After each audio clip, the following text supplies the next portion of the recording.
Stockholm, en fait, c'est d'abord une histoire d'amour. Mais une histoire d'amour pathologique, dans le sens où il y a vraiment une personne qui est en amour et l'autre qui subit cet amour-là, puisque, en fait, c'est l'histoire d'un homme qui séquestre une jeune femme.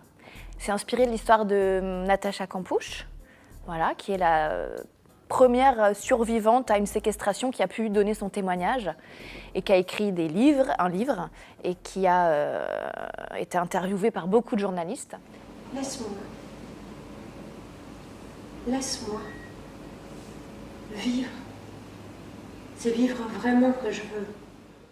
Elle a eu des déclarations très très ambiguës dans tout ça, où on pouvait entendre et comprendre qu'il était question d'amour, que l'air de rien, cet homme avec qui elle a vécu pendant 8 années, en ne voyant personne d'autre, enfermé dans une cave, en étant à sa merci, puisqu'il la nourrissait, il la cajolait parfois, il lui amenait des cadeaux. Et ben finalement, elle avait développé un attachement pour lui, même si c'était peut-être pas de l'amour. Je vais rénover l'appartement, le repeindre, faire beau pour toi. Et tu aimeras ça, et on vivra ensemble, enfin, vraiment, non plus caché. Non plus caché. La lumière, aller au monde. Ouais, on va faire ça. Ah oui. Ça, c'est de l'amour, tu vois, profond, éternel, total.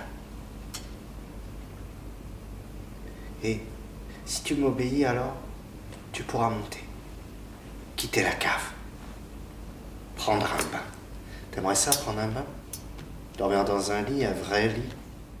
Donc, il y a eu un attachement, et ça s'appelle le syndrome de Stockholm, souvent, quand on parle de ça, quand il y a vraiment un attachement de la victime à son bourreau.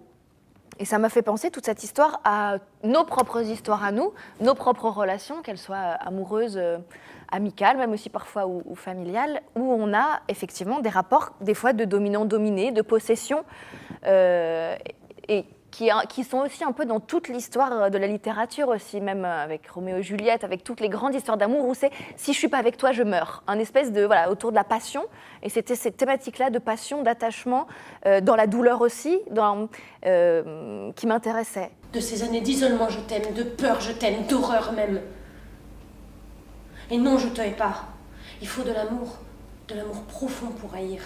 Je t'aime de circonstance. Mais posséder l'autre, c'est pas de l'amour. Pas un jeu de pouvoir, pas blesser l'autre à mort. Mais moi, je suis vivante, malgré tout, malgré toi. Toi, mort-vivant de moi, vivement morte. Et le fond de mon âme, tu ne l'auras pas, même noyée. Et j'aime traiter des figures monstrueuses, ça m'intéresse en fait. Nos propres perversions, nos monstruosités, nos névroses. Et je cherche à trouver les endroits où toutes ces choses-là sont très humaines, malgré tout, et font l'humain. L'humain est fait de tout ce terrible.